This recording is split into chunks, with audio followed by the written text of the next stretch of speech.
termino la reunión, no voy a participar mucho hoy. No hay peor cosa que un hombre enfermo. La verdad que sí.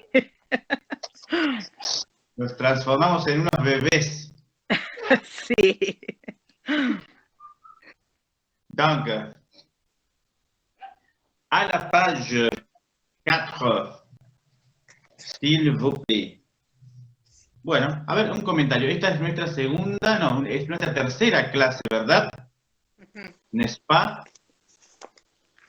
Bien.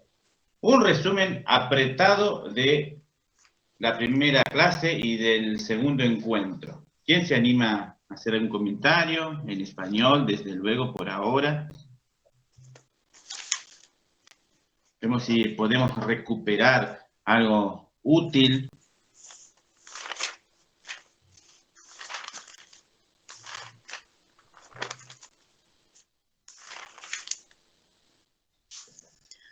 Hola, profesor. Quería hacerle una pregunta. Por favor. Es mi primer clase. Yo esta mañana le pedí a una de las chicas del grupo que me pasara a ver qué es lo que habían hecho, porque no pude ver las clases anteriores, no me deja. Así que, bueno, yo estoy un poco perdida, pero voy a tratar de ponerme al día. De acuerdo. Vas a recibir ayuda de todos tus compañeros y la mía también, desde luego. Bueno, muchas gracias. Si quiere, profesor, le hago una breve reseña de lo que yo entendí de las clases que se dieron hasta el momento. Por favor, Mónica, si lo haces bien, te cedo mi puesto. No, tanto como eso no. Bueno, la primera clase fue una clase introductiva en donde nos explicaron cómo iba a ser el cursado. Nos hablaron también de la posibilidad de otros cursados que tuvieran que ver con la misma materia, que es con respecto al francés. Nos dieron lo del instructorado, nos dieron el plan de estudio de este curso de los 4 meses y nos fueron guiando en todo lo que iba a ser las clases, que iban a ser las clases todos los viernes, de 14 a 13:20, que podían prolongarse a 13:30, porque al profesor le gusta mucho el francés. Sí, se nota el amor que le pone a la materia. Y después nos fue diciendo más o menos cómo iba a ser la modalidad, nos pasaron un cuadernillo, que después la compañera nueva, si no lo tiene, se lo pasaremos por el grupo. Y nos fue hablando de la importancia que no íbamos a hablar solamente del idioma, sino íbamos a hablar del idioma desde el punto de vista del idioma parisino, porque hay muchas formas de hablarlo, como pasa también acá en la Argentina, que tenemos el español y hablamos... más allá que hablemos el español, lo hablamos de muchas maneras diferentes según las regiones. Nos dio una actividad para averiguar con respecto al origen del idioma y habló mucho de lo que tiene que ver con que tenemos una raíz común, por eso a veces nos es un poco más fácil leerlo al francés que poder a lo mejor hablarlo, por la raíz latina que tenemos. Nos habló de los distintos acentos que tiene el francés, que no son los mismos que usamos nosotros en el español, y de que hay palabras que, si bien aparentemente se escriben similar a lo que son las nuestras en castellano, no es lo mismo la pronunciación. También se habló de la forma en que tenemos que poner la postura para poder hablar, que al principio nos va a salir muy castellanizado y luego vamos a poder hablarlo más guturalmente o imponiendo algunas letras que son diferentes a como la decimos nosotros. Eso fue más o menos la introducción de la primera clase. La segunda clase ya teníamos como actividad averiguar sobre 2 palabras que eran de origen latín, ¿sí? Teníamos que averiguar cuál de ellas tenía que ver con el idioma francés y específicamente con cuál de ellas era París. Una era Lut Dum y la otra Lutetia, que también se podían encontrar como Lutexia. Bueno, varios compañeros dijimos lo que habíamos encontrado, lo que habíamos visto sobre la historia de esta palabra, sobre que la historia de cómo empezó París, que no está en el lugar donde nosotros hoy lo encontramos, sino que era primeramente en una isla y luego se trasladó al lugar donde está ahora y ahí llegó a tener ese nombre. Averiguamos eso de que el idioma francés fue un idioma que se fue formando del latín por la invasión que tuvo de los romanos, pero que también tiene un poquito de algo que tiene que ver con los galos. Bueno, eso más o menos que estuvimos hablando de la historia, de que data del siglo I después de Cristo, que hay escritos que están desde el año 800 aproximadamente, que ya tienen sobre el lenguaje francés, que tienen que ver con los nietos de Carlomagno, y después estuvimos, bueno, hablando un poquito de lo que tenía que ver con la Alianza Francesa, cómo se formó, que fue una forma de unificar un poquito todo lo que tuviera que ver el idioma del norte y del sur, que era muy distinto para la parte comercial, para la parte económica y para lo cultural. Si bien ahora se versa más para lo cultural y idiomático, tenía que ver con todo lo que tuviera que ver con el francés. Hablamos de que el francés se habla en muchísimos países, que no solamente en Francia, y comenzamos después a transitar lo que era el cuadernillo que nos había dado, con la primera lección que estaba en la página número 4, con las partes de la casa. Vimos solamente el primer renglón de la parte de la casa, lo estuvimos hablando y ahí nos hizo referencia a cómo decir algunas palabras según cómo estaban las vocales dispuestas o si terminaban, por ejemplo, si teníamos la A y la O y la I, cuando decíamos le toit, teníamos que decirlo como a poner la boca como una O y decirla como una A. Saber que la E de le es muy débil, que en cambio la E cuando está entre medio de dos vocales se dice de otra manera, que cuando decimos chimené, la E de la CHE, esa E no se nombra porque es casi muy débil y muda, que la S, cuando están las dos S juntas, las vamos a pronunciar de una manera más fuerte, o como una S, en cambio cuando la S está entre dos vocales se dice como un zumbido, y que por lo general las vocales acompañadas con una consonante N al final es como que se dice como con la nariz, y que esa forma de decirla nosotros no la tenemos en nuestro idioma, ¿sí? También nos enseñó a que teníamos que, cuando no teníamos ninguna pregunta, teníamos que decir pas de cuestión, y cuando sí la teníamos, una cuestión. Hasta ahí llegó lo mío. La verdad, sumamente breve, cortísimo tu informe. Estoy muy disconforme con ese informe. Bueno, hice lo que pude. Excelente, excelente. Ah, y para el día de hoy teníamos que averiguar con respecto a la chanson de Roland. Bien, ¿por qué se habrá nombrado esa obra literaria? ¿Por qué surgió? ¿Me pregunta a mí o pregunta en general? A todos. Ah. Aquí, desee participar. Aprovechen, hablando de participar, todas las clases para participar. Porque tengo entendido que no todos los docentes dan la clase. Algunos las envasan y las envían. Y no hay interacción entre el alumno y el docente, al menos sincrónicamente. Así que aprovechen estas clases, aprovechen la hora y media a hacerme cualquier pregunta, a sacarse dudas.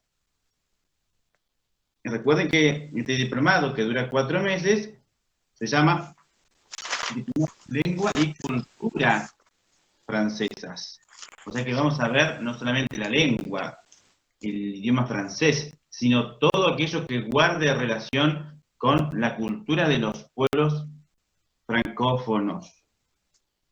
Y cuando digo pueblos francófonos, me refiero a todas las localidades donde hoy se habla el francés, a nivel planetario. Sí, la chanson de Roland. ¿Quién me puede decir algo acerca de esa obra monumental? Yo puedo hablar, si de quieres. la literatura francesa? Es un poema épico medieval, es un cantar de gesta que según averigüé cuenta la historia de la batalla de Roncesvalles, que era, digamos, una batalla que se disputaron Carlomagno con la tribu de los vasconcelos, o de los vascos. Cuenta los hechos, lo que sucedió, se cuenta ahí, en ese poema. Es un poema épico medieval que cuenta lo que sucedió en esa batalla. Perfecto. Muy bien el resumen de la presentación. bien, de la introducción. Es un cantar de Roland, gesta. Bien, Roland me era parece digamos, interesante. el personaje principal de esa batalla, que era sobrino de Carlomagno. Y bueno, Y nada menos que de Carlo Magno. Sí, Carlos el Magno. Sí. claro, se organiza en 3 grandes capítulos, tiene más de 4.000 versos. Hubo varias versiones de este Cantar de Gesta. En realidad su autoría es desconocida, como todas las obras literarias de esa época, pero se le atribuye la traducción del manuscrito, del primer manuscrito, se le atribuye a un clérigo, a un monje bretón, que se llamaba Turoldo y que generalmente está nombrado en el último capítulo de esta obra, pero como autor no, sino como para transcribirlo. No fue el autor, sino el que transcribió el manuscrito. O sea, no tiene autor desconocido la obra. Bien, bien. De todos modos, no puede haber un autor, tiene que haber un autor. Por tanto, hay muchos lingüistas que a través de ciertos estudios bien profundos y extensos intentan dar cuenta de su eventual autor. Sí. Por eso tengo entendido que se van disputando a ver quién presenta la mayor cantidad de fuentes fidedignas desde las cuales se puede fundamentar, demostrar que en efecto esa obra tiene un autor. O más de uno, pero los tiene. De muchas obras, como vos muy bien lo anunciaste, se desconoce su autor. Sin embargo, no puede ser que eso haya llegado a un lugar así compuesto tan perfectamente de la nada. Siempre hubo una intervención humana, sea anónimamente por una parte, tal vez no le interesaba la fama, pero siempre hay quien se cuelga de la fama de los demás para... El monje sería en este caso, el monje bretón que lo tradujo. Vio el, entre comillas, el negocio Y lo aprovechó. y pasar a la posteridad a través de la transcripción de toda esa obra literaria que no lleva una horita a transcribir. Fabricia. Lo que yo leí, profe, que decía que según lo contaban eran los clérigos que contaban la historia de las guerras. Y por ahí la contaban un poquito más redondeada, agrandada. Muy probablemente, muy probablemente. Muy probablemente. Sí, sí, sí. ¿Por qué será que los clérigos, ambas, María Inés, no sé si María Inés te llamas o María? ¿Yo? Daniela, sí. María Daniela. María, porque no me aparece la otra palabra, ¿ven? Ah, sí, sí, No María sé. Daniela. María Daniela. Ahora sí, no la veía. María Daniela y y Fabricia, sí. Mencionaron por separado monjes. ¿Por qué será que los monjes se habrán destacado en esa época? Tal vez por ser los más cultos, los que más derecho a la formación o más posibilidades tenían de llegar a la educación. Justamente, justamente. Hacerse sacerdote o abrazar la causa religiosa en épocas medievales era garantizarse un ascenso social. Sí. Y Ahora es también. una realidad. Fabricia. Que digo que ahora también sucede eso. Sí, solo que está más, si se quiere, restringida la inclusión, por ejemplo, a los diferentes credos, puesto que no hay una verdadera vocación muchas veces. Hasta hace unos años, un sacerdote amigo me comentaba que estaban desesperados porque no se ordenaban muchos sacerdotes, por tanto no podían cubrir con 4 o 5 por año que se ordenaban las diócesis. Entonces, ¿cómo haces para cubrir las diferentes iglesias? Voy a matar un gato. Disculpen, pero se me está invadiendo acá el... Quiere aprender francés. Sí, se quiere colgar de mi fama. Bien. Entonces, fíjense que en esa época, y como hoy se ven repercusiones, el ingresar a determinado ámbito te garantiza el ascenso social. Fíjense que en el ámbito religioso, incluirse en los conventos, como monja, sacerdote, y en el ámbito no religioso, en las universidades. Qué cosa curiosa, ¿no? ¿Cómo? Solo puedo lograr mi ascenso social ingresando a algunos de esos claustros, el académico por una parte, el religioso por la otra. ¿Algo más que hayan averiguado de este interesantísimo poema que goza de un prestigio a nivel casi mundial, diría yo? ¿Por qué digo casi? Porque en Oriente no se conoce tanto esta obra. Cuando digo Oriente me refiero a desde todo lo que sea Eurasia hacia el oriente, hacia el este.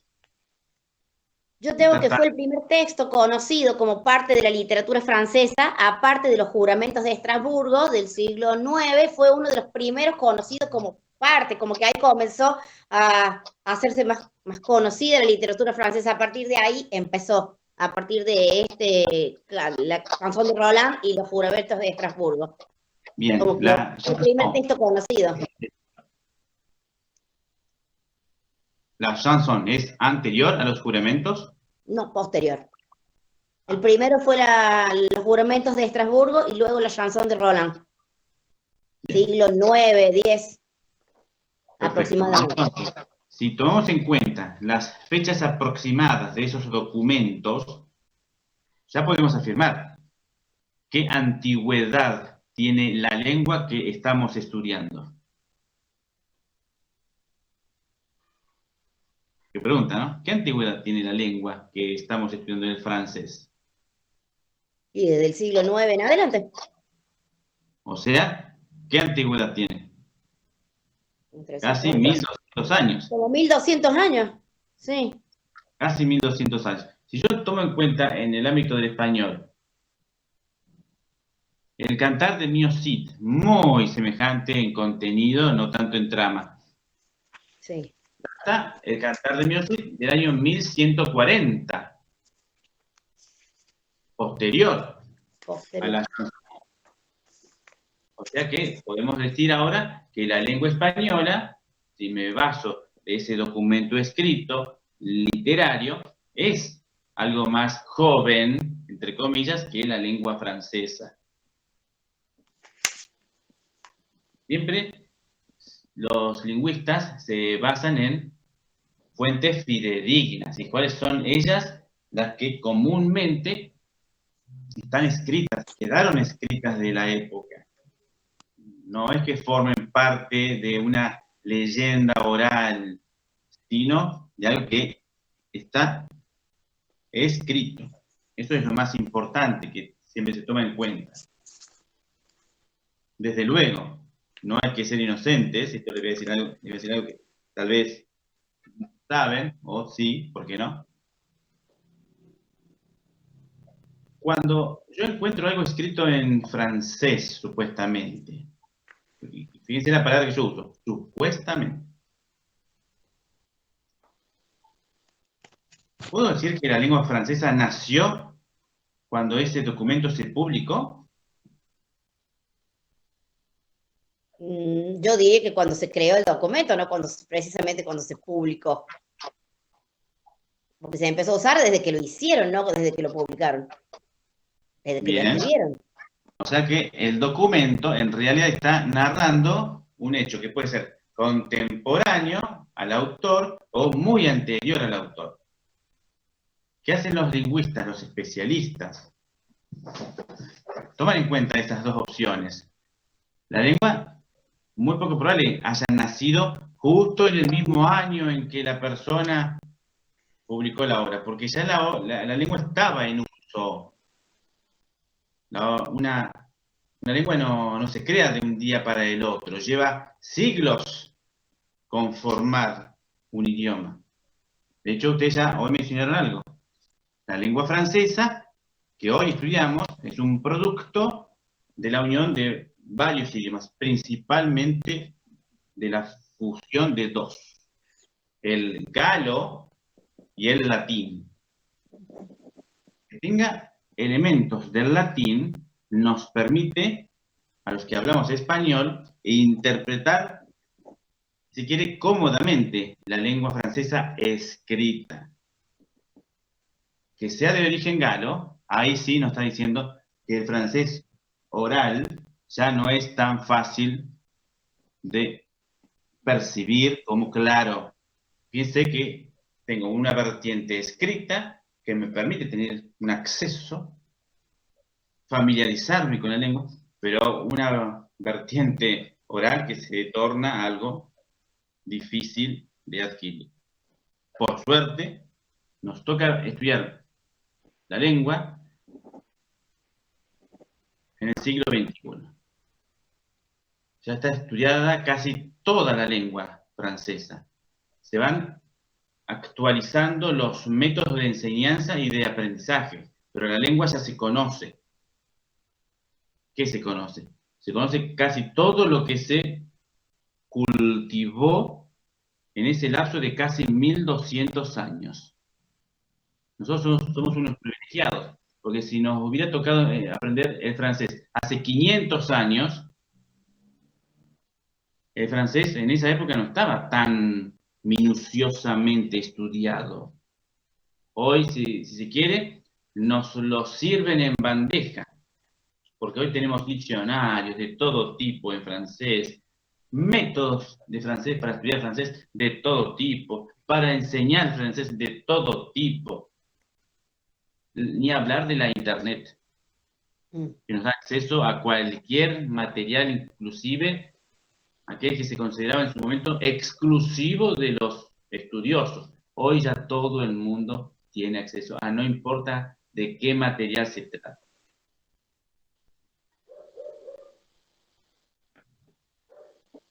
La chanson se considera literatura fundante de un pueblo, el pueblo francófono.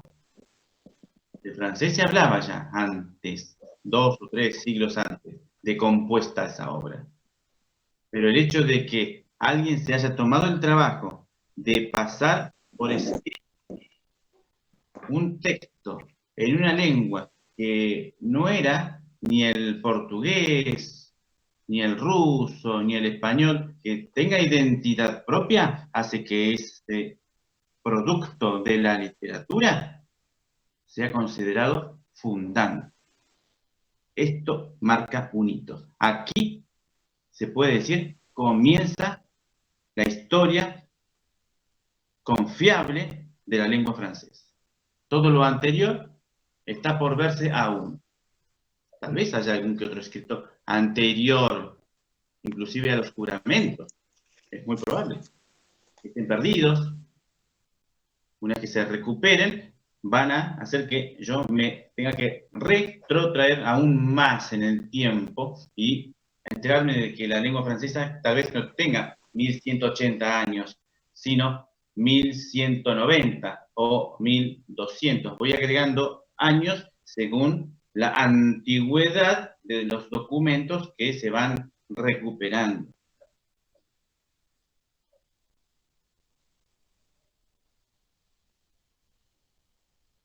Surgieron nombres de personalidades que no pueden desconocer si estudian francés. Se nombró a Carlomagno. Analicen eso. ¿Por qué se nombra? ¿Se nombra? No dije nada. ¿Se nombra a Carlomagno en la obra? Sí. Sí, se nombra, Carlos. Muy bien. Ya anticiparme nada. Bien. ¿Por qué se lo nombra? ¿Cuál es su virtud? ¿Qué hazaña? Cantar de gestas, dijeron ustedes. ¿Qué hazaña habrá permitido a esta persona pasar a la posteridad? La conquista de los pueblos. Sin embargo, su nombre se inmortaliza. Por la obra en sí, tal vez, solo que la obra es un reflejo de una realidad contemporánea. o algo retirada de la realidad de Carlomagno. Eso lo tienen que ver. Él fue un emperador, sí, que conquistó muchísimos pueblos, dentro de ellos España, que es lo que trata este romance. Había una parte de España que era muy difícil acceder por el lugar en que se encontraba, y ahí versan los 4000 versos de esta hazaña que se cuenta. Si bien hay parte, por lo que se dice, hay un 70% es historia pura, y un 30% es la parte literal o literatura, o que le han adornado para darle una mejor característica literaria a lo que se está hablando.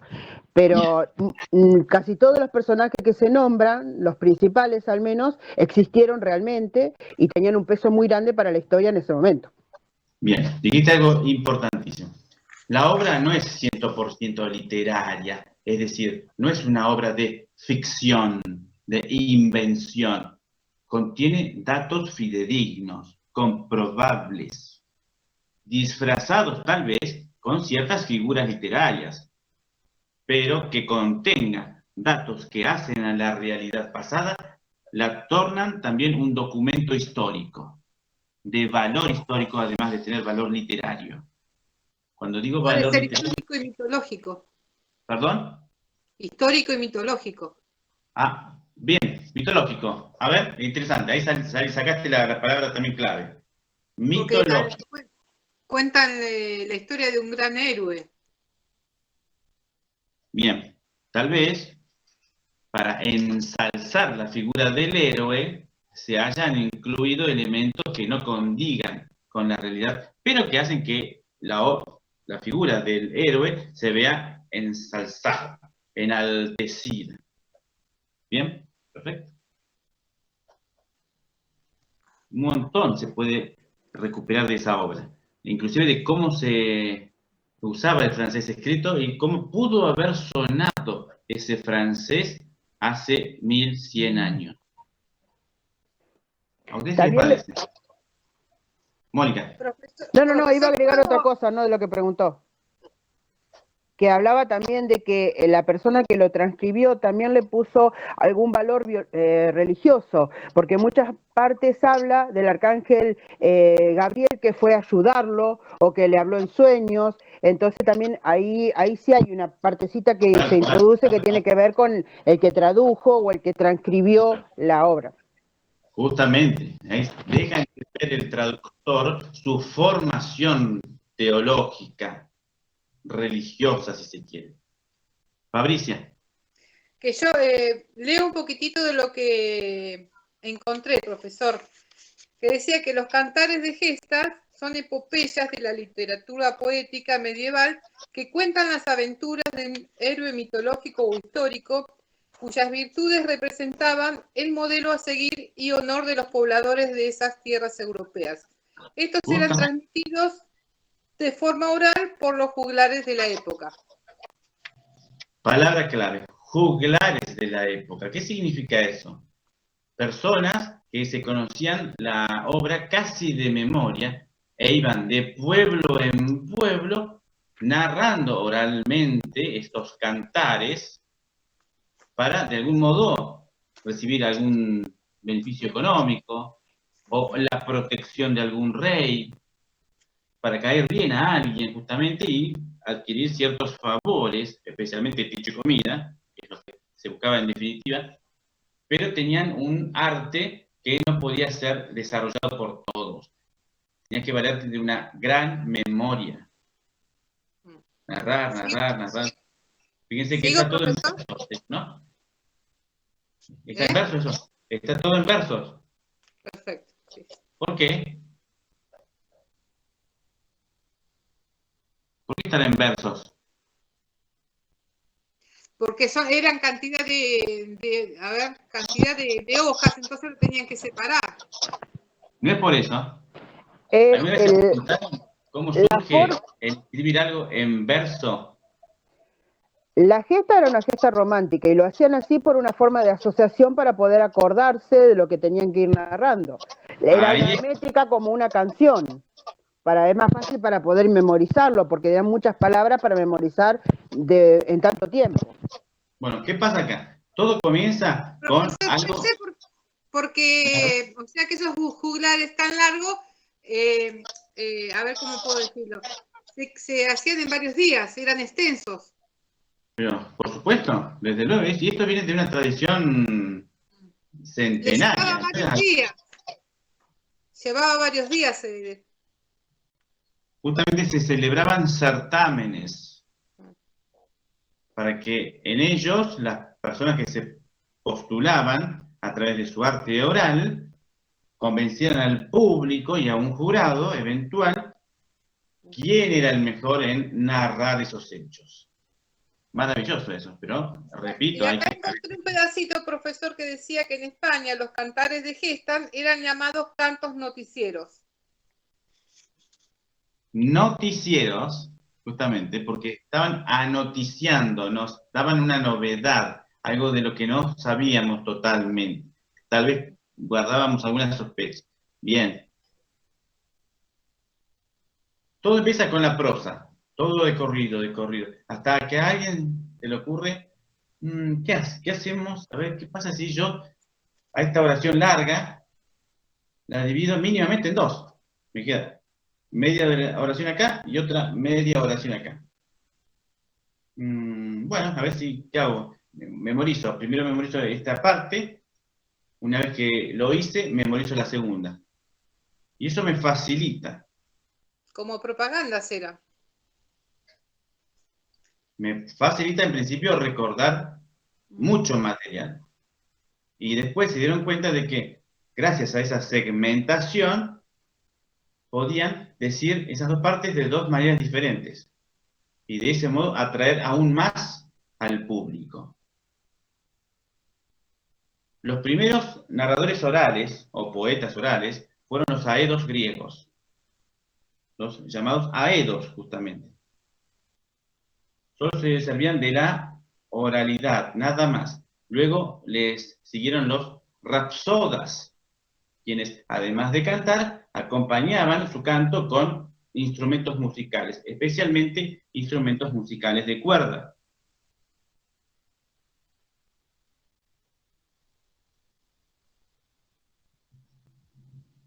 O sea que esta tradición ya viene del siglo VIII antes de Cristo. No es algo que caracterizó a los pueblos medievales.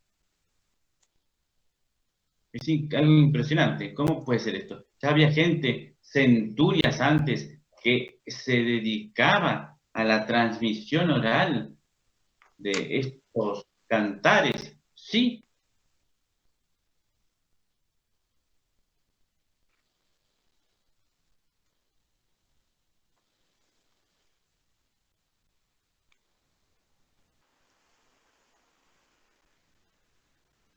¿Todos ustedes son de Argentina?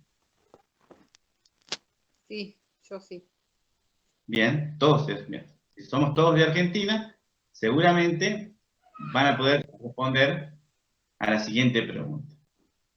Estamos hablando de personas que narran hechos prácticamente de memoria, que lo hacen a veces modificando el contenido en el momento, es decir, improvisan, suelen estar acompañados por un instrumento musical. Nosotros en el ámbito argentino tenemos exponentes aún hoy de esas personas que se aplican a ese tipo de actividad. Sí. ¿Quiénes son? No me van a decir las políticas porque las saco del grupo. Yo, profe, Bien. los payadores. Exactamente, exactamente. El payador es lo único que nos queda, si se quiere, en el mundo moderno, de aquella tradición que venía desde, repito, siglo VIII antes de Cristo. El payador Entonces era es como identidad nacional. Una identidad nacional. Sí, yo les recomiendo la lectura de la obra El payador de Leopoldo Lugones. Vayan a esa obra, porque se van a enterar de por qué estudiamos la figura del payador en el ámbito argentino y cuáles son sus antecedentes. Y van a ir a la chanson de Roland, van a ir al cantar del Miocid, van a ir al ámbito anglosajón, inclusive a Beowulf. ¿Como tarea, profesor, es esto? Por supuesto. Bueno. Nútranse del saber, chicos. Que acá la madre es el francés. Pero fíjense que la madre es un puño que se abre ahora. ¿Sí? Cada una de esas vertientes es un saber, del cual se nutre el francés. Muy bien, chicas. Muy bien. Una pregunta. Ay, ¿cómo se dice? ¿Y qué son? En cuestión. Puede ser también el libro de Martín Fierro, algo Ni hablar. parecido.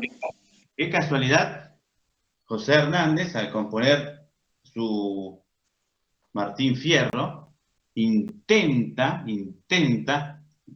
imitar a aquellos poetas orales de la antigüedad. Aquí me pongo a cantar al compás de la vihuela, que el alma que lo desvela, un alma solitaria, y sigue. ¿Por qué empieza así? Aquí me pongo a cantar al compás de la vihuela, al compás de la vihuela. No basta con que yo cante, dice el autor. Tengo que hacer ver que canto con el acompañamiento de algo. La vihuela. ¿Sí? Aquí me pongo a cantar al compás de la vihuela, que el alma que lo desvela un alma. Pues sí. Eso tiene reminiscencias en uno de los poemas épicos fundantes de la literatura europea, por no decir mundial, es europea realmente, la Ilíada de Homero. Ahí empieza todo, chicos. Nos enteramos gracias a ese poema monumental, mucho más extenso que incluso la chanson de Roland, del cual podemos rescatar tantos datos de la época, tantas creencias de la época. Y cuando digo datos, me refiero a lo histórico, a lo geográfico, a lo político, a lo social, inclusive a lo religioso. ¿En qué creían los antiguos griegos? En un panteón, en un conjunto de dioses. El mismo poeta era humilde, decía, yo canto ahora porque hay una diosa que está interviniendo en mí, se me posó, y yo gracias a que yo cuento con su asistencia, puedo componer esta obra. Y de hecho, la Ilíada empieza así. Vaya. Abarcaba todos los estados sociales, pobres, ricos, medios pobres. La Es una Ilíada, pregunta. Sí, todo en general. la Ilíada, gracias al contenido de la Ilíada, nos enteramos de cómo estaba organizada la sociedad griega de ese momento. ¿Qué jerarquía Sí, se debía respetar? De hecho, hay hechos de violencia sí, entre los mismos caudillos a veces, porque uno aducía que por provenir de tal lugar o por poseer mayores bienes, tenía mayor injerencia en las decisiones. Por tanto, le cajaba un cachetazo al otro, como claro, diciendo, que vos tenés menos que yo. Entonces, es claro. una cuestión, cuanto más tenés, más valés en ese momento, ¿sí? O cuantas más personas matás en el campo de batalla, más próximo al heroísmo estás. Claro. Y así estaba entre todos siendo más conocido. Ni hablar, la fama era lo más importante, en el sentido de la honra. Sí. Aunque no tuviera dinero. En absoluto. Tenía que pasar de un modo u otro a la posteridad. Su nombre tenía que perpetuarse a través de los siglos. Claro. Muy bien. Bien, vamos al francés, a la page 4. Cerramos esta introducción. El tema que nos ocupa ahora es las partes principales de la casa. A propósito, ¿cómo se dice la casa? La maison. La maison. Perfecto. ¿Qué tiene de particular esa segunda palabra?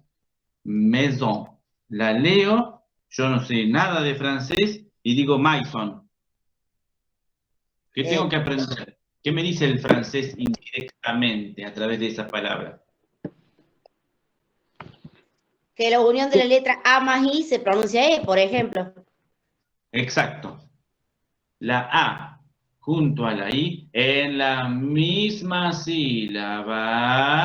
La misma sílaba, sí. ¿Sí? Eso hay que aclararlo porque a veces se va a producir un encuentro de una A y de una I. Sin embargo, se pronuncian por separado, A, I, por otras causas.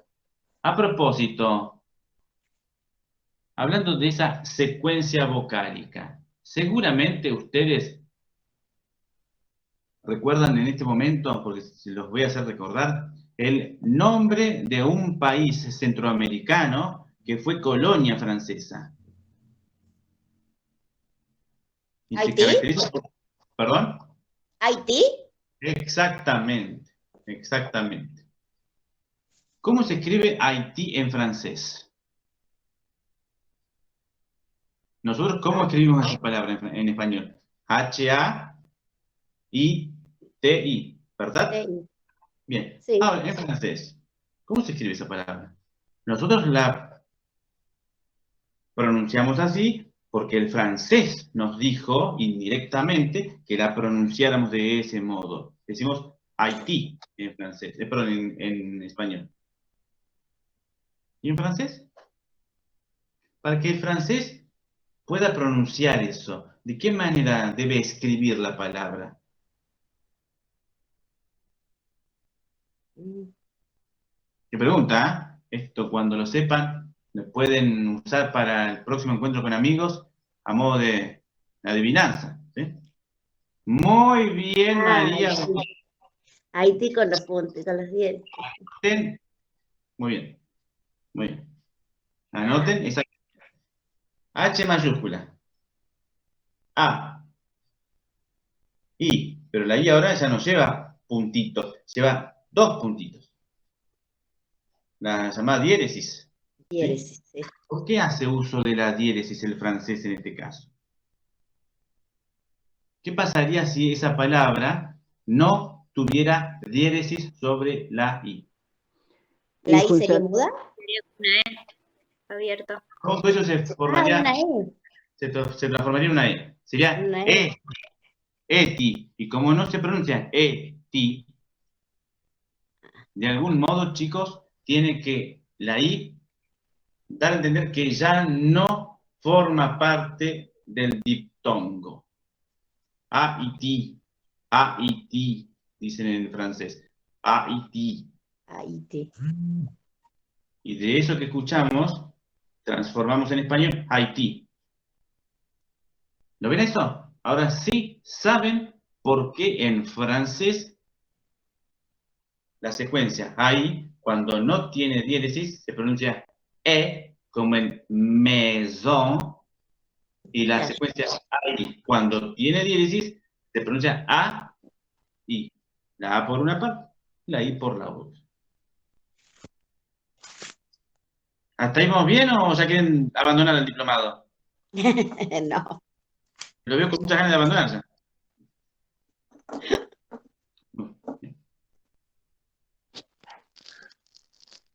¿Lo ven eso? Eso es clave, chicos. No hay secretos con respecto a esa secuencia vocálica. Sin diéresis, E. Con diéresis, A. No hay diéresis acá. Por tanto, es maison, maison, maison. ¿Qué más nos dice el francés en esa palabra? Esa palabra tiene de todo. Tiene una S entre dos vocales esa palabra. Tiene una S Exacto. entre dos vocales, entonces suena más arrastrado, como zzz, como zumbido. Maison. ¿A qué podemos asociar ese sonido? ¿El zumbido de una abeja? Exacto. Por tanto, Una mosca. vamos, sí, una mosca, Son. un mosquito pesado que ande dando vueltas por ahí, sí. Aunque los mosquitos, además de su zumbido, chiflan, parece, porque te molestan. Bien. Entonces, ¿qué podemos decir? La S entre vocales suena como el zumbido de una abeja. ¿Hasta ahí, Mónica? ¿Vamos bien? Perfecto. Pues no, estoy prestando atención, lo que pasa es que tampoco quiero ser muy metiche y meterme en todo. No quiero caer pesada tampoco. Sí. En realidad, ellos no te permiten, porque están participando todos, ¿viste? Me parece perfecto que participen todos. Entonces, por eso, como no, yo ya hablé un poquito, tengo que dar intervención a otras personas. Me parece justo. Que no participan. Sí. Oh. Me parece justo que hablemos todo un poquito, entonces por eso yo no estoy metiéndome, no es que me pase nada raro. ¿Quiere que le diga algo? La O que sigue se nasaliza y no es nasal, porque la N que lo acompaña hace que la N como desaparezca, como que se le pega a la O y entonces la O suena nasalizada, no nasal. Pregunta de examen. Perfecto, muy bien, muy bien. Es una típica PP, pregunta de prueba. Bien, anoten, PP, ¿sí? Bien. ¿Qué pasa con esa O? Sigamos y ya Mónica se anticipó y muy oportunamente. Esta O no suena como la O del español. O, mesón. No, suena maison, zon. ¿Qué pasó ahí? Como muy bien dijo Mónica, se vio afectada por una nasalización. ¿Pero cómo? ¿De dónde sale esa nasalización? Ah, de la N que está después. La N es un sonido nasal. ¿Pero qué pasa en francés? Es tendencia del francés a no pronunciar los sonidos consonánticos. El francés hace esto. Cuando puede evitar pronunciar una consonante final, lo hace. Cuando no lo puede evitar, no le queda otra que pronunciarlo. Tenemos 3 etapas, chicos. Tenemos la consonante que se escribe pero ya no se pronuncia. La consonante que se escribe pero se pronuncia a medias, como la N, como en nuestro caso, maison. Y la consonante que se escribe y no se pronuncia. Eso, chicos, lo tienen que saber mejor que yo. Recuerden que el examen es eliminatorio final.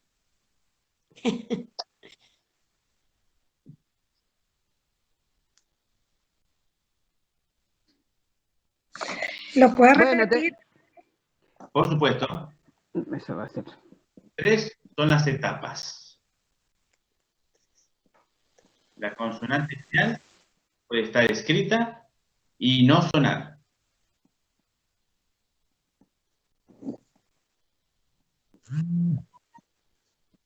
Perdón, ¿lo dije en ese orden? Sí. La consonante puede estar escrita y sonar a medias. Como en el caso de la N. No es maison, es maison, maison. Suena a medias. Y la consonante final puede estar escrita y sonar. Como en la palabra dis. Dis. D y X. Esa X suena como una S. Dis. Esa palabra significa 10.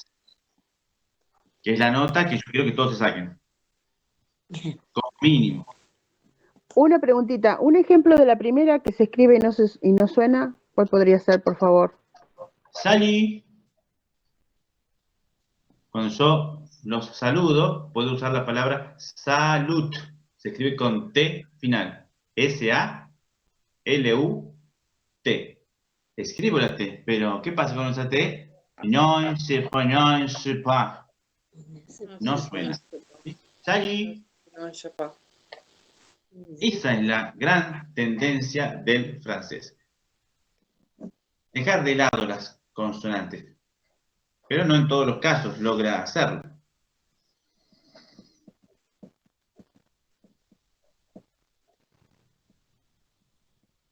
¿Hasta ahí? ¿Vamos bien? Sí, profe. Bueno, vamos a la primera línea. Tenemos 4 palabritas. Recordemos estos sonidos y así vamos avanzando hasta la última hoy. Le, toi. Le, toi. Ahí tenés, Mónica, otro caso de consonante muda. Toi. Le, toi. Pero vamos a la primera palabra. Le. Con respecto a la L, no hay problemas. La pronunciamos igual que en español. Pero, ¿qué pasa con la E final? Le. Cerrada. Sumamente cerrada para nuestros oídos. Entonces, ¿qué pasa acá? La E final tiene un triste destino en la lengua francesa. ¿Sí? Y no tiene acento. Vayan buscando los españoles porque lo que les voy a contar tiene un triste destino que es desaparecer. Se resiste a hacerlo cuando da término a monosílabos, como en el caso de le. Exacto. Muy bien, Evelyn. Le toit significa textualmente el techo.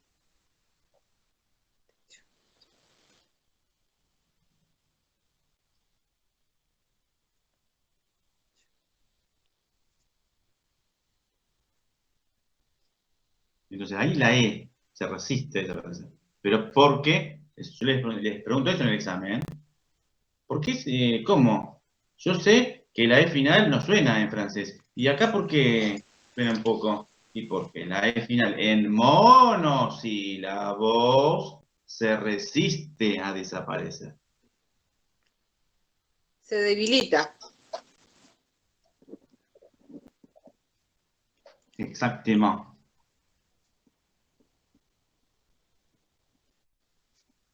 ¿Cómo suena la T del francés? Igual que la T del español. No hay tampoco ningún secreto. No suena ni T ni no, nada. La T del francés suena como la T del español.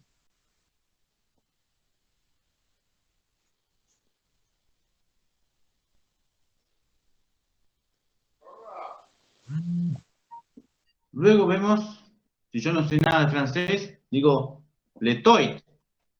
Letoit. ¿Qué es eso, letoit? No, Miguel, no, ¿cómo vas a decir semejante burrada? Es litois. Litois. Ah, o sea que la O acompañada de la I suena guá. Y sí, Miguel. Regla. O acompañada de I. En la misma sílaba, repito, van a sonar siempre guá. Guá. ¿Sí? Litois. Guá. Acá si quiero que suenen como letras separadas, ¿también tengo que usar lo mismo que con la I, con la diéresis? Exactamente. Exactamente. Para eso se inventó la diéresis, para dar a entender que la vocal sobre la que la diéresis está se pronuncia en una sílaba aparte, se pronuncia por separado.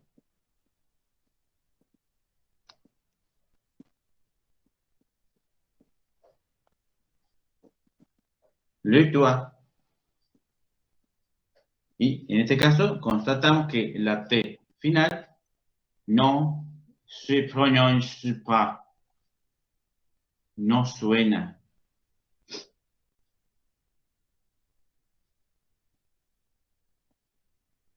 Pasamos a la siguiente frase. La cheminée, la cheminée, la cheminée, la cheminée. ¿Cómo pronuncié yo esas dos palabras? La cheminée, la cheminée. A ver, ¿quién se da Omitiendo cuenta la de lo... E del medio de cheminée.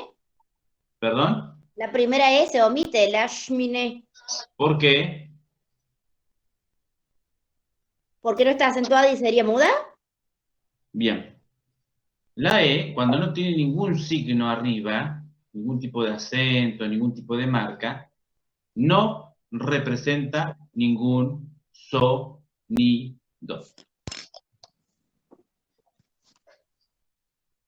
Solo va a representar un minúsculo sonido cuando ella, repito, da término a un monosílabo. Como en el caso de le. En ese caso queda un resabio de una E. Le. Por tanto, fíjense cómo pronuncio esas dos palabras.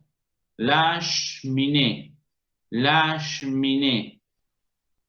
¿Cómo las pronuncié? Esto es algo que no dije todavía, ¿eh? Lo aprenden hoy. La cheminée. Unido. Claro, un francés unido y separado a la vez. ¿Por qué? ¿A qué me refiero? Un francés, a ningún francés le va a ocurrir decir la cheminée. Un francés va a decir la cheminée. Va a ser ahí la separación. Va a decir la ese está en la CH. ¿Cómo? Corta la palabra siguiente y la pega a la anterior. Sí, hace eso, lash. Y luego dice miné. Lash miné. La cheminée. Pero bueno, esto que quede entre nosotros, que no se enteren, por favor, en la Alianza Francesa. Estoy develando secretos.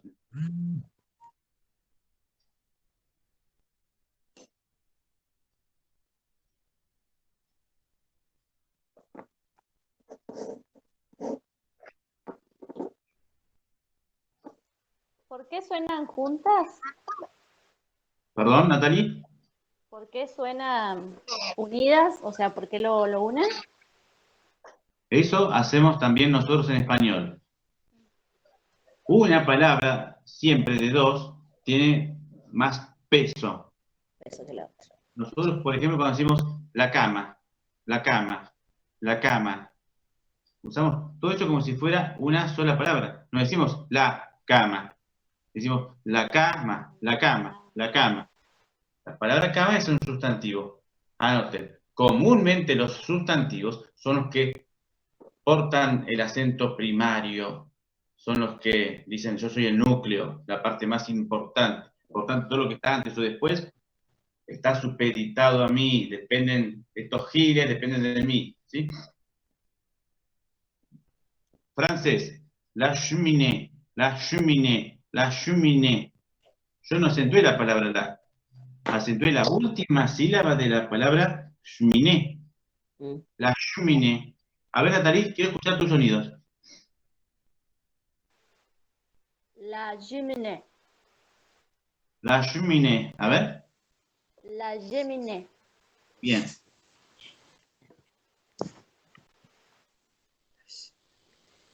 Vamos a la... Perdón, ¿algo más que quieran destacar de esa palabra? Que la última E se nombra bien porque tiene dos E y la primera está con acento, entonces quiere decir que esa E hay que pronunciarla. Bueno, ¿no? Vamos a ir más fino todavía. Y leemos bueno. más. Que cuando son dos iguales se pronuncia una. Claro, ahí está. ¿Qué hace el francés? El francés pronuncia una E al final. ¿Qué hace el francés? Bueno, si pronuncio una E al final, digo una E y sobre ella el acento. Sí. Para recordar a quien va a leer esa palabra que debe acentuar esa E. Bien. ¿Y para qué está esa segunda E? ¿Para indicar femenino? Muy bien, María. A vos, María, no te mandaron de la embajada, ¿no? No. Hace 30 años cuando iba al secundario me apasionaba el francés. y me sigue apasionando hasta el día de hoy. Entonces, fíjense cómo esa palabra al final responde a dos criterios. El primero, el fonético. Por eso hay una E con acento escrito. La segunda E solo responde a un criterio gramatical, morfológico. Esa E final da a entender que la palabra es femenina.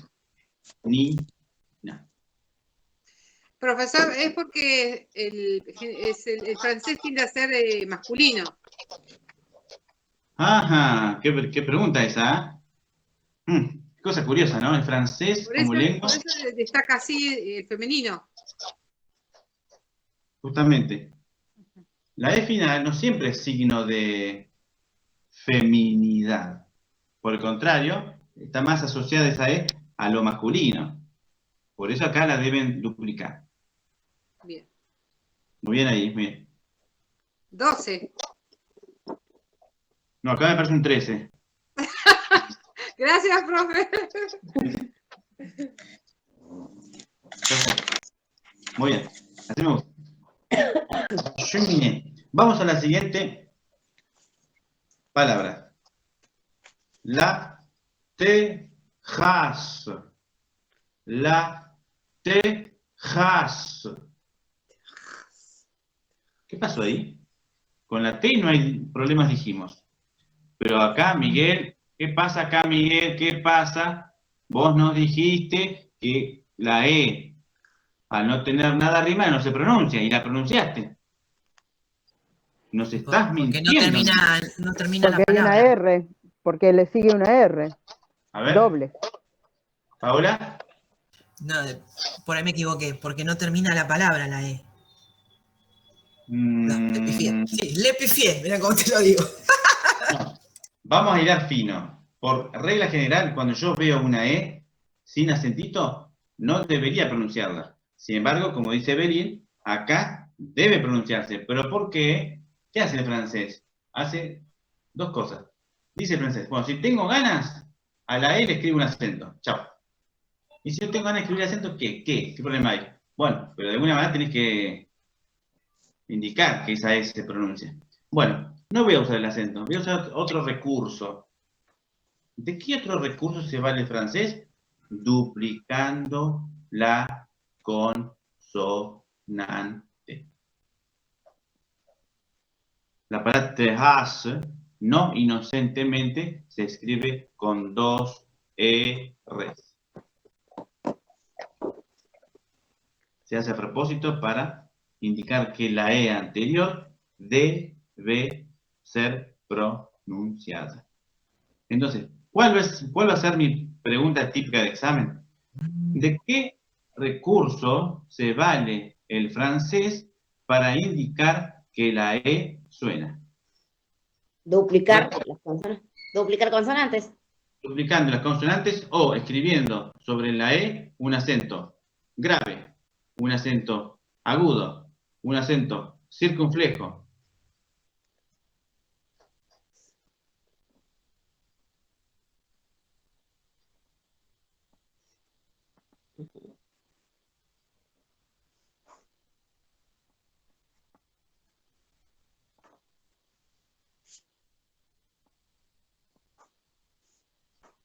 O en monosílabos, el quinto caso, en monosílabos, la E suena cuando está acompañada, la E suena plenamente cuando ella está acompañada por una S en la palabra le, L-E-S, le, cuyo significado es los, las. Cuando está la E acompañada por una Z, por ejemplo, ne, nariz, N-E-Z, ne, esa E suena plenamente. Es un monosílabo, sí, pero termina en Z. La Z acompaña a la E. La Z hace que la E suene en monosílabos. La S hace que la E también suene en monosílabos.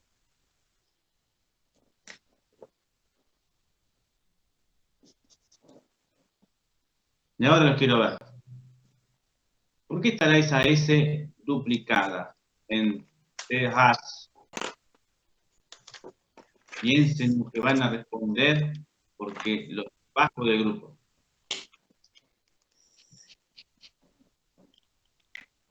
A ver, ¿quién es el / la valiente en responder a eso?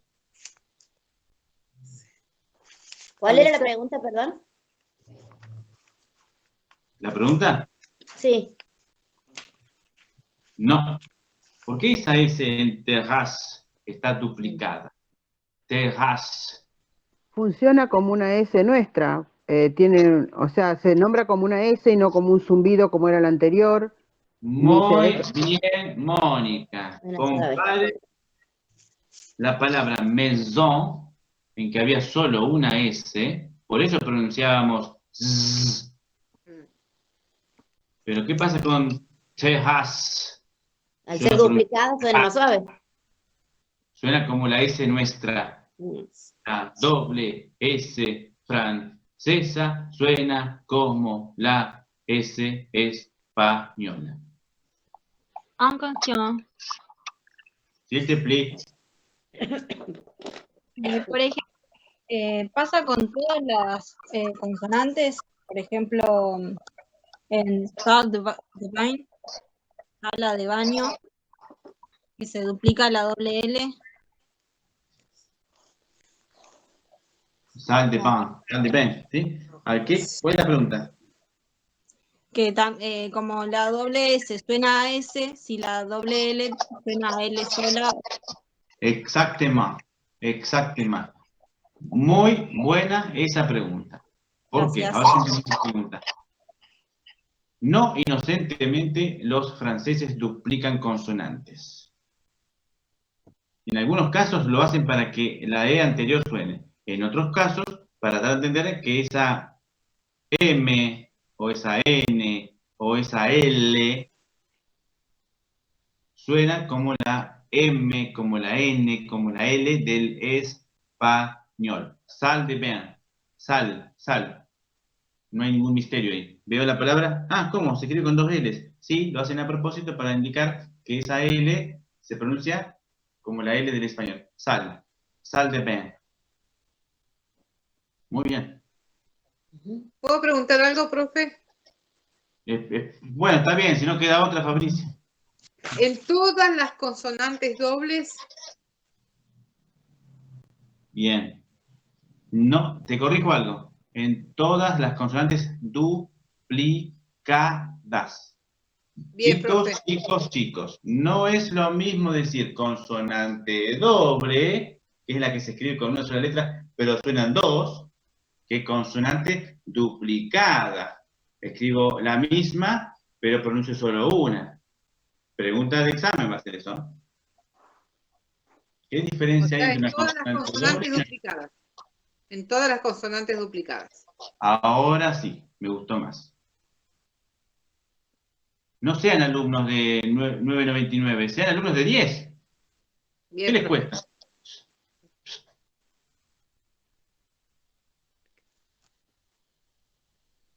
Más vale que no vengan con un miserable 9, pues no los saludo más. Es mucha presión eso. No, por favor, como se te ocurre.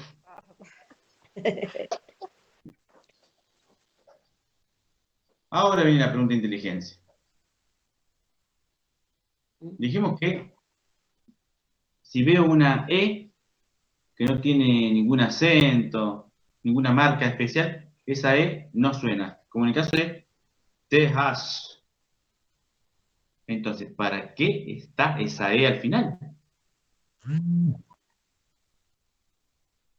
Para lo que dijo María, para indicar el género.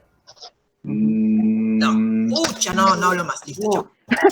No es para el género, porque el género está anunciado por la palabra la. La terraza.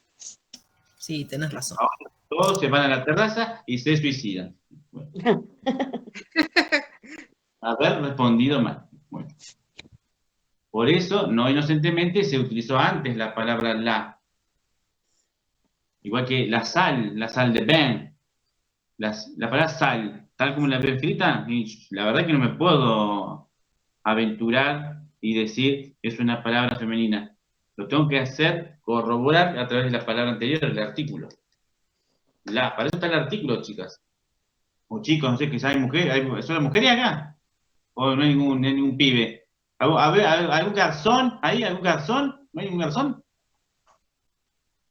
¿No? No. Porque acá me parecen 25 personas, ¿puede ser? ¿Cuántos somos en total? 15. A mí me parecen 21. No sé. A ver, ¿Puedo decir? 21. Miriam. 21. Puede ser que según la pronunciación que tiene de zumbido final es porque esa E está ahí para que la doble S suene común. Para que el sonido consonántico suene.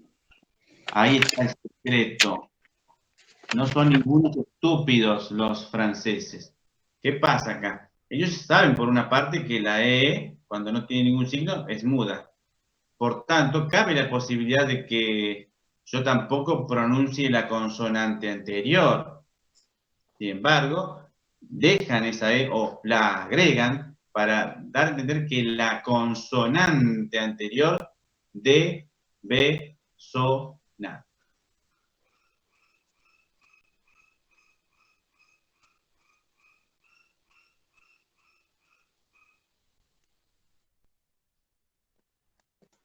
Profesor, Luján. como en cuisine, no sé cómo se pronunciaría. Cuisine. Cuisine. Cuisine. Exacto. Muy bien. Cuisine. A veces, cuando yo exagero un poco esa palabra, puedo llegar a decir cuisine, cuisine, cuisine, y dejo entrever esa E.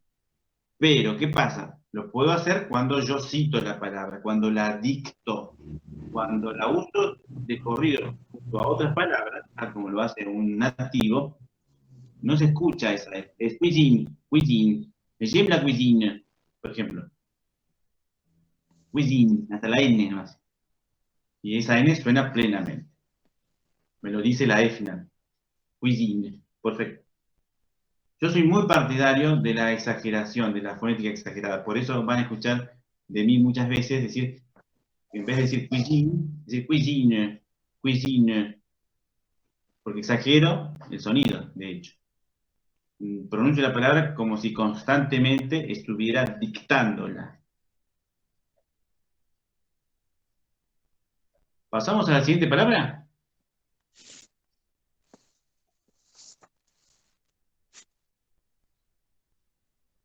Le balcon. Le balcon. Le balcon. ¿Difícil de pronunciar esto o sumamente fácil? Le balcon. Le balcon. Le balcon. Le balcon. Primero la cito. Le balcon. Uso de corrido. Le balcon. Le balcon. Le balcon. La E ahí es muda, completamente. Le balcon. Le balcon. ¿Cómo suena esa O?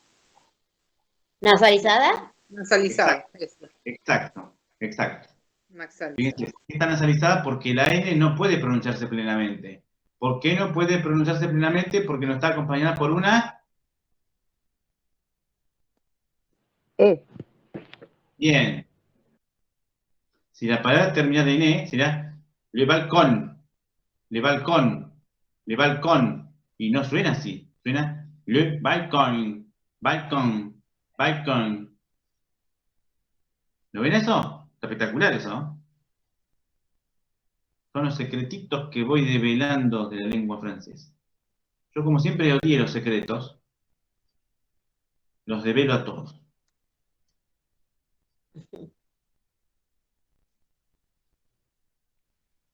Bien, continuamos. ¿Quién se anima a pronunciar en un perfecto y envidiable francés, la siguiente frase. Le jardin, Perdón, ¿hay una francesa en la sala? ¿no? Soy Perdón. argentina, ¿no?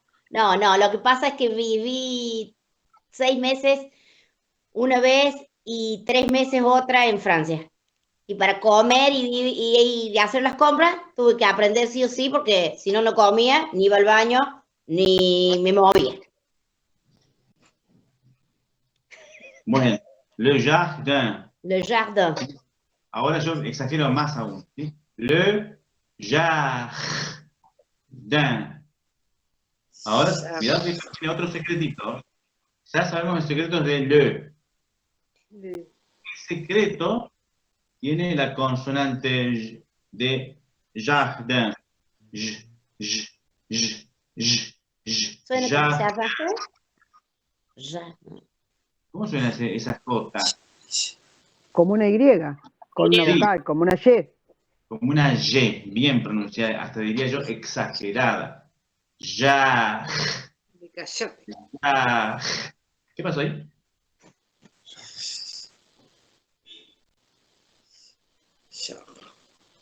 La R suena como una mezcla de GR nasal rara. Bueno, es el típico sonido que nosotros hacemos cuando hacemos buches y gárgara. Tomo un poquito de agua y... Ya. Solo que en este caso tenemos que juntar un poquito de saliva para que más o menos se aproxime al fonema final. Ya. La D del francés no representa ninguna noticia acá, se pronuncia igual que la D del español, pero ¿cómo suena la secuencia I-N? ¿Eh? ¿Qué más? Como una especie de A, nasal. ¿Es nasalizada? Jardin. Una E nasalizada. Jardin, jardin, jardin. Esa I abre un grado, se transforma en una especie de E. Y por influencias de la N, un, jardin.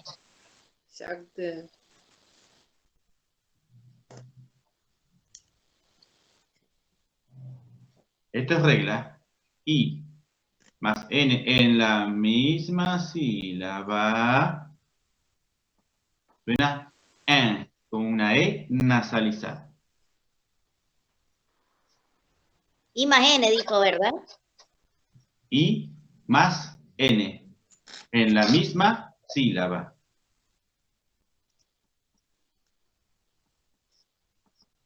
Son todas reglitas que a ustedes les va a servir para leer la palabra, aunque no la conozcan.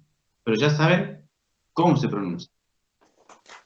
Ya tienen el 50% del camino recorrido. Saber cómo se pronuncia perfectamente. El otro 50% tiene que ver con el significado. ¿Qué quise decir cuando dije jardin?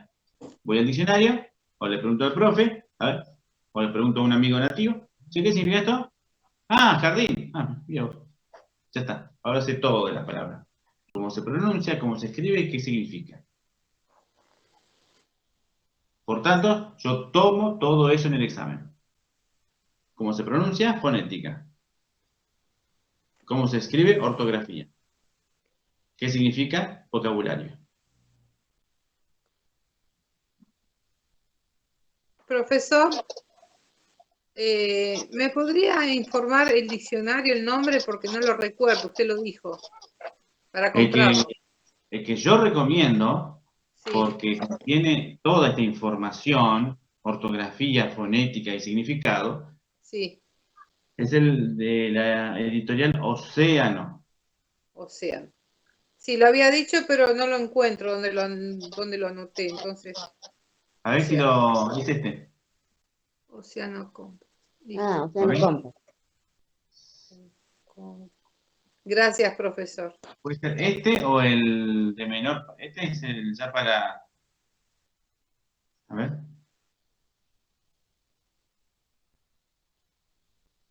Sí, sí, este ya para alumnos avanzados. El que tiene 85.000 palabras está destinado a alumnos avanzados. Hay otro que creo que contiene unas 30.000 palabras o menos. Son los que están destinados a los alumnos de nivel básico. Ujú.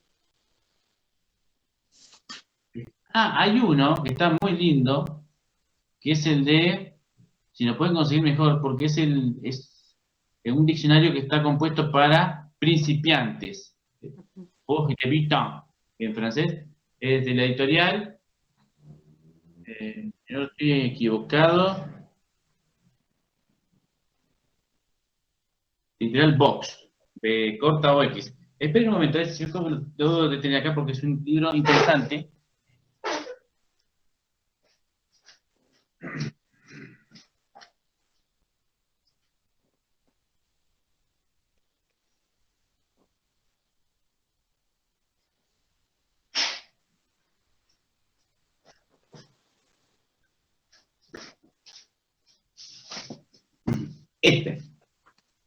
Este es el que yo, en principio, también recomendaría. Vox. Buah. Contiene casi 20.000 palabras y está muy bueno para quien se inicia en los estudios de la lengua francesa. No sobreabunda en datos, solamente se reserva a dar a entender qué significado tiene la palabra en un contexto básico, no en un contexto especializado. Está bueno, y además es bilingüe. Ah, bien.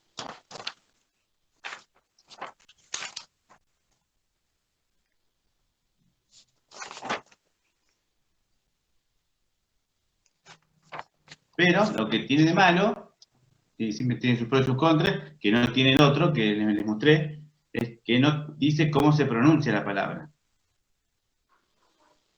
A ver, si estoy equivocado. Claro, no dice cómo se pronuncia la palabra. Contiene información valiosa, pero al momento de saber cómo se pronuncia la palabra, no contiene ese dato.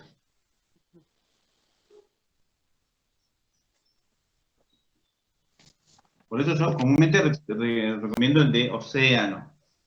Es desde mi punto de vista el mejor que se compuso hasta ahora, bilingüe. Si vamos a tener el lujo de leer en francés, ya recomendaría el Robert. Y el Petit Robert, que de Petit no tiene nada, porque es un pedazo de diccionario así, o que ahora está en línea, ¿sí? Así que no hace falta tampoco ponerse en gastos.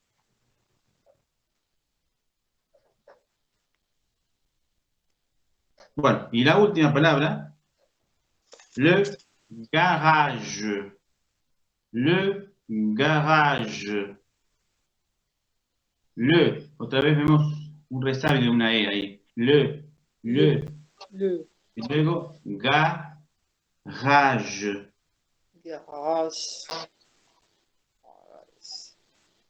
Garage. Fíjense que ahí la R, que está entre las dos AES, también suena gutural.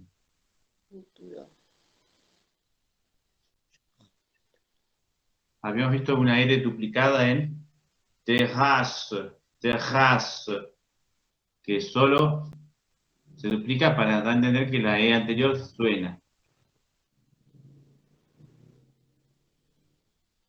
¿Y cómo suena la segunda G?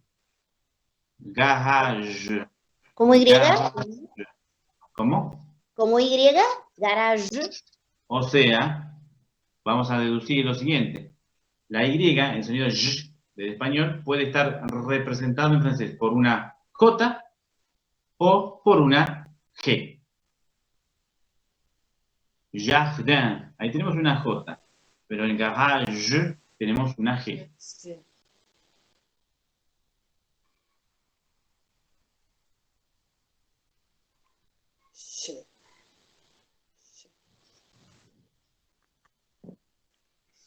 De tarea, entonces, les dejo que intenten preguntarse cómo se pronuncia la palabra siguiente.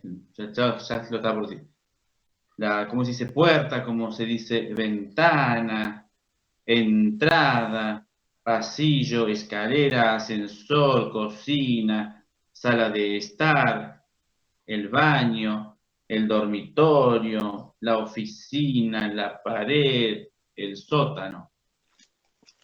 Todo eso tienen que ir ya preguntándose. Y preguntarse también, ¿hay alguna regla que ya haya apuntado que me sirva para poder leer mejor esta palabra?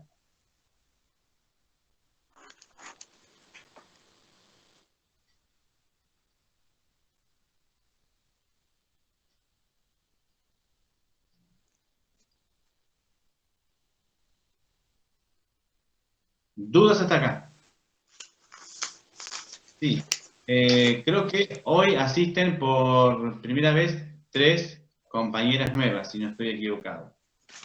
Si todavía no se pasó el cuadernillo, lo paso ahora nuevamente. De todos modos, todo el material queda a su disposición en el grupo. Así que solo será cuestión de ir hacia el principio, a 3 semanas atrás, y recuperar ese material. Lo hago yo en este momento, no se preocupen. Se los vuelvo a enviar. Una cosita, profesor, cuando la persona se ingresa recién al grupo, todo lo anterior no lo puede llegar a ver la persona, por eso lo están pidiendo. Yo me ocupo de pasar todo eso ahora, así que no se preocupen. Cortamos la clase y me encargo de pasar todo eso de vuelta para solamente aquellos que no lo tengan. O, ¿por qué no? Aquellos que quieran revisar si tienen todo. ¿Nos saludamos en francés? ¡A bientôt! ¡A bientôt! A bientôt. A bientôt. A bientôt.